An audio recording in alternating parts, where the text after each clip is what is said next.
Ni makala ya kuhuzunisha, makala ya Rosbella Awinja anayepitia mateso na maumivu makali ya ugonjwa. Kwa majina umesema unaitwa nani? Rosbella Awinja. Awinja haoni wala kutembea. Macho yangu ya right ilikufa kitambo. Ugonjwa ambao umemponza na kufanya awezi kufanya kazi yoyote. Shida niko nayo ni eyeballs. Nimeinama. Kifunguka sikainama. Za macho yote mawili. Awinja anaenda haja ndogo na kubwa pahala alipo. Hana mtu mzima anayeishi naye. Yeye anategemea msamaria mwema atakayeguswa na kupitia kwake nyumbani kumsaidia. Kama sijasahau mwaka huu Januari, ndipo Awinja aliletwe na msichana wake. Shida ya chakula imekuwa ni jambo la kawaida kwake. So kwanza tulichukua hatua ya kumwombea. Maana tulimpata amelala chini, yuko depressed. So by that time sikuwa najua ni nini alikuwa anapitia. Sasa hii nimepigia simu na jirani mwenye alikuwa anamwangalia, ananiambia siku hizi amwangalie kwa sababu amekosa kulipa pesa ambayo alikuwa ameidiwa na msichana wake. Na anajua mali huko ana mateso.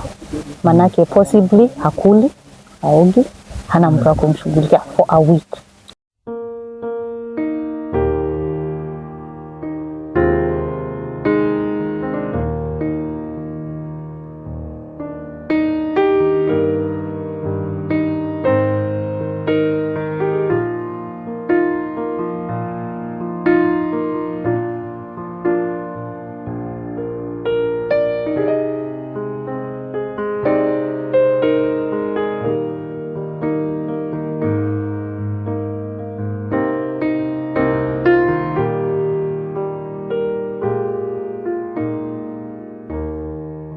Nilimpata yuko hali mbaya.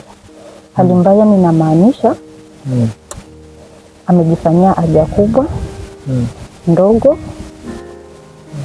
Masani zenye ziko hapo zinakuonyesha huyu mtu alikula kitambo. Si leo na si jana na si juzi.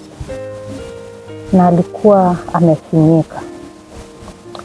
So nikaangalia situation, nikapasha maji moto haraka nikamuosha. Juu hata hiyo nyumba iko na chakula. So the second week watoto wake walihisi hawataweza kukaa peke yao kwa sababu walijipata na shida wanakaa peke yao, na pia walikuwa na siku 3 hawajakula.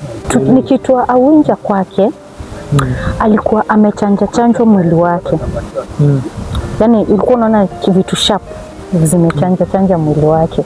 Zilikuwa mbichi. So ile sika akichanjwa ilikuwa inatoka damu.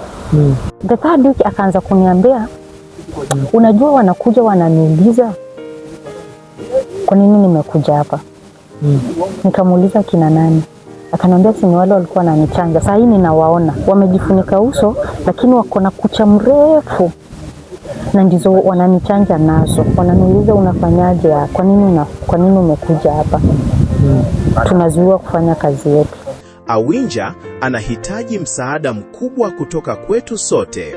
Usikose makala ya Awinja kwa ukamilifu siku ya Jumatatu kwenye channel ya YouTube ya DJ Ita Live TV pamoja na Facebook ya Up with Hope.